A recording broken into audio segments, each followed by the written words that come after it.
Welcome to the 6th Photics TV podcast, which is about the 3rd gift idea on the 12 Days of Christmas gift ideas list. It's a discussion of the question, is the Nintendo Switch 2 a good gift idea? 2025 did not go as planned. It's why I'm playing here on a Wii Sports golf course. I didn't get a Nintendo Switch 2. I thought it was too expensive.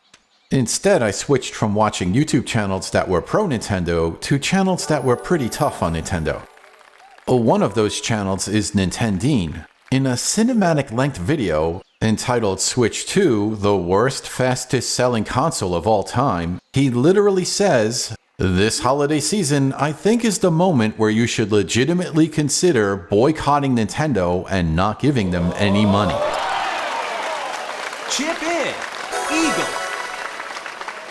So, is he right? Well, I wasn't planning on discussing the Nintendo Switch 2, not for the Christmas list, but something happened on Cyber Monday. Walmart and Amazon dropped the price of the Mario Kart bundle.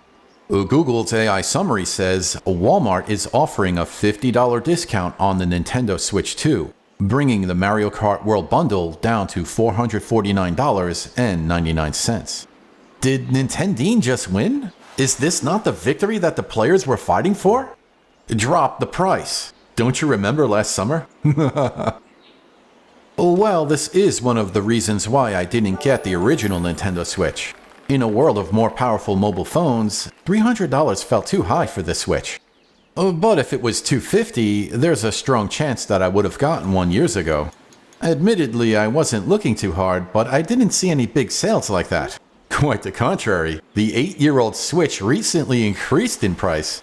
That's absurdly different from how end-of-cycle gaming consoles used to be priced. Yet, this is not the only problem. The bundle includes a game download for Mario Kart World. I don't like digital games on game consoles. This goes back to a bad experience with the Sony PlayStation 3. One of my favorite video games of all time is Super Street Fighter 2 Turbo HD Remix. But because I got it as a digital download, I can't play it. After taking my PS3 out of storage, getting ready to play an old favorite once again, poof, the game reverted to demo mode. So personally, I think the Switch 2 without a game at $400 is more attractive than the bundle at $450. Although, after saying that out loud, it's still pretty absurd. I can get a new iPad for around $300. Now, gaming on Apple devices is, well, there are problems. Having new games on cart or disc is not a big thing in Apple land. Not in this decade. Not so much in previous decades either. It's mainly games in the App Store or on Apple Arcade, which expands on the pricing problem. It's not just that the Nintendo Switch 2 is expensive, the games are expensive too. $80 for a game seems quite high. I suppose you can do the inflation adjustment thing, but the reality is that there's Steam, and I've seen 99-cent games on the App Store. Even today, look at Crossy Road. What are they asking for? Well, you can see the developer comments on the Google Play Store.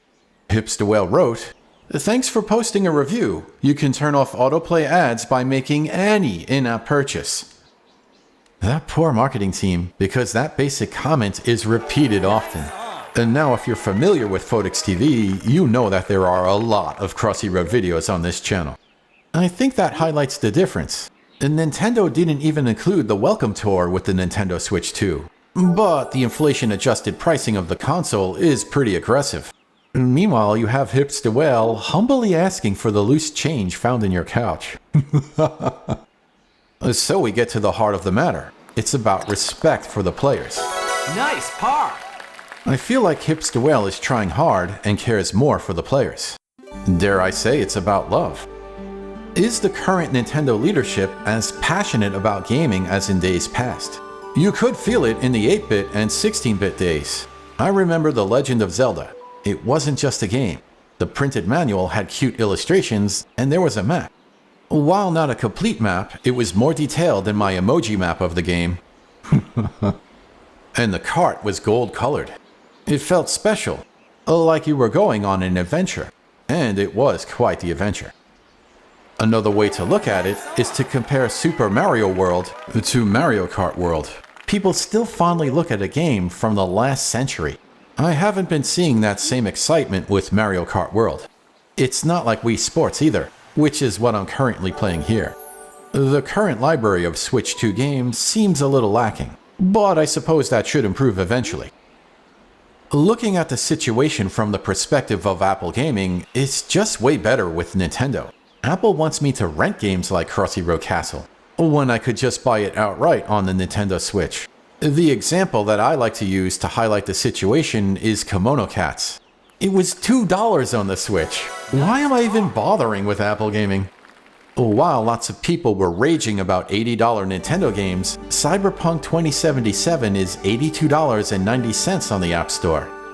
Even if I wanted to spend that kind of money, I don't have the available storage space to download it. While I have an M4 Mac Mini, it only has a 256GB hard drive. I use most of that storage for work stuff. So, to be fair, I can see some logic to the recent moves by Nintendo.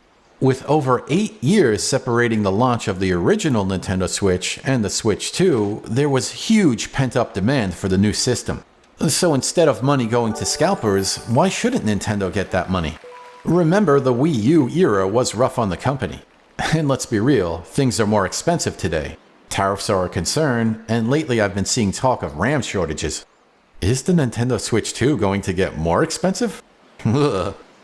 It's so strange. While the game consoles have been increasing in price, Macs are incredibly competitive. The M4 MacBook Air was available at $750 this holiday season. Why give a toy when you can give something more productive? Well, they're both best sellers in their respective categories. Amazon says the Mac is #1 in traditional laptop computers, while the Nintendo Switch 2 is the #1 new release in video games. Basically, they're both popular items. Yet, when I think of Christmas gifts, I think $50 to $100. A Nintendo Switch 2 is not a minor purchase. Personally, I decided against it. I have a broken laptop that should be replaced, and my iPhone is at the end of the iOS 26 compatible devices list. So I'm leaving it up to you, the Photics TV community. You can vote in the poll. Is the Nintendo Switch 2 a good Christmas gift idea? I'm not boycotting Nintendo, I just can't afford it. It's not just a matter of money, it's also about time. I got a book to write. And to make sure this video doesn't turn into a novel, that's the end of this podcast.